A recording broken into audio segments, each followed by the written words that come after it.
ada cerita katanya dai yang berjalan berkilo-kilo ke pedalaman, terus pelajari ngaji, bangun subuh, itu beneran nggak sih? Alah, itu mah cuma pemanis doang, biar majalahnya laku. Mana ada kerjaan Ustadz sampai segitunya. Setahu gua, kerjaan Ustadz itu cuma naik mimbar, ceramah, salaman terus pulang. Udah beres. Aja asal ngomong Mas Sopik. Kerjaan Ustadz itu nggak cuma ceramah doang. Pasti ada kerjaan Ustadz yang nggak kita tahu. Gak tahu gimana. Gua kan orangnya realistis. Harus ada datanya. Lah, terus kita percaya bencana ini apa enggak sih? Aduh, jadi bingung aku. Mas Ucup ini gampang banget ragu. Wes daripada kita bingung, lebih baik kita ke Ustadz aja. Biar tahu ceritanya, biar tahu langsung dari sumbernya. Yuk. Boleh sih. Hitung-hitung biar gua kasih masukan Ustadz agar ceramahnya lebih efisien. Masukan apa sih Mas Sopik? Mas Sopik ini butuh masukan biar cepet insaf. Ayo berangkat. Ayolah.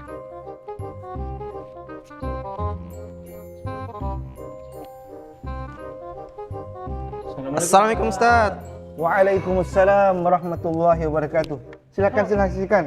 Alhamdulillah. Tumben nih, ada apa ini? Anak muda kompak-kompak bersama kesini ini. Jadi gini Ustadz, kami mau tanya, sebenarnya kerjaan Ustadz itu apa aja sih? Soalnya kan yang kami tahu, kerjaan Ustadz itu cuma ceramah doang kan Ustadz? Wah, pertanyaan bagus ini. Mewakili generasi muda yang mempertanyakan tugas para ustadz. Padahal ustadz itu tidak hanya ceramah di mimbar. Emang apa saja Pak Ustadz? Soalnya saya baca majalah, katanya ada dai sampai bangun subuh, belajar ngaji sampai pedalaman. Itu benar apa lebih Pak Ustadz? Iya, ada, betul, bahkan banyak. Coba deh kita ingat bagaimana Allah Subhanahu wa taala berfirman dalam Al-Qur'an surah Al-Imran ayat 104. A'udzubillahi minasyaitonir rajim. Wal takum minkum ummatun yad'una ilal khairi wa ya'muruna bil ma'ruf wa yanhauna 'anil munkar. Shadaqallahul azim. Yang artinya hendaklah seharusnya di antara kalian ada sekelompok umat. Disinilah kemudian ada da'i yang disebut dengan ustadz. Untuk apa?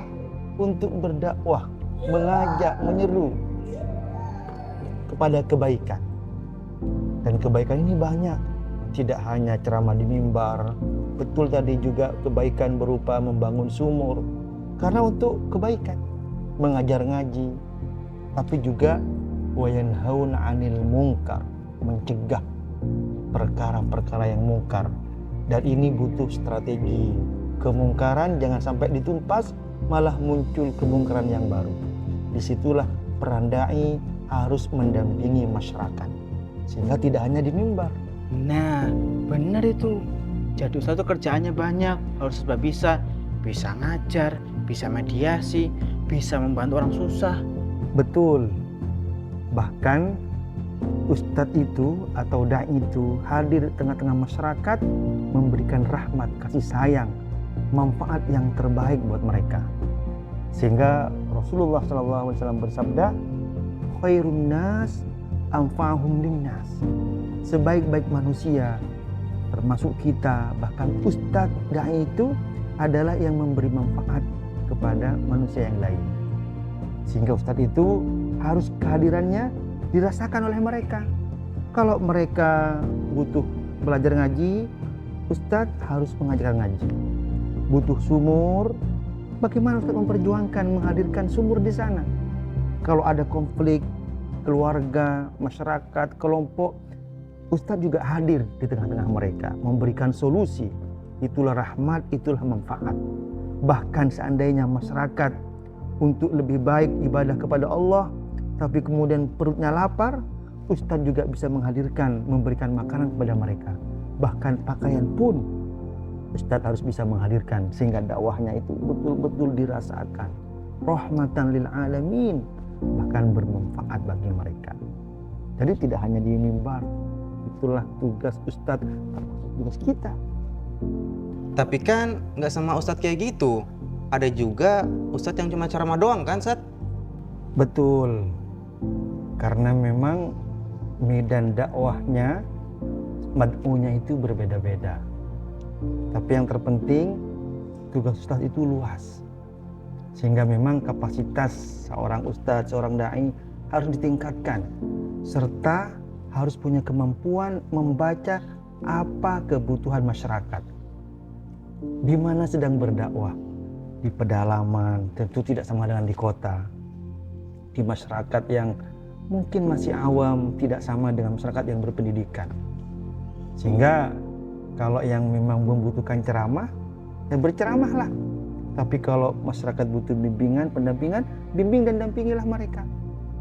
Disinilah kita selalu meningkatkan kapasitas kita. Dan yang terpenting juga, dakwah kita ini jangan sampai juga bertentangan dengan masyarakat serta pemerintah. Lebih-lebih bertentangan dengan syariah. 3 itu harus dijaga agar dakwah kita diterima dimanapun dan kapanpun. Jadi ceramah itu penting Ustaz, tapi bukan dari segalanya. Aduh, saya pikir itu cuma modal suara doang. Mas Ucup, makanya jangan paham luarnya doang, harus tanya ahlinya biar nggak salah paham. Oke deh, gua akuin. Ternyata banyak juga ya peranan kiprahnya, Ustadz. Kirain cuman modal mic doang. Ustadz, saya mau tanya, kok saya kayak familiar ya sama Ustadz? Kayak pernah lihat di mana gitu, tapi nggak ingat, Ustadz. Familiar bagaimana maksudnya? Gaya ngomongnya, terus pas cerita tadi soal dakwah di pedalaman, bangun sumur bor, kok sama banget sama yang saya baca di majalah tadi pagi ya, Ustadz? Iya benar. Saya salah persis saya Pak Ustaz. Apa jangan-jangan? Walah, ternyata Ustaz di majalah. Kalian jeli juga ya. Ternyata di majalah itu cerita saya waktu dulu. Buset, pantesan dari tadi dijavu banget.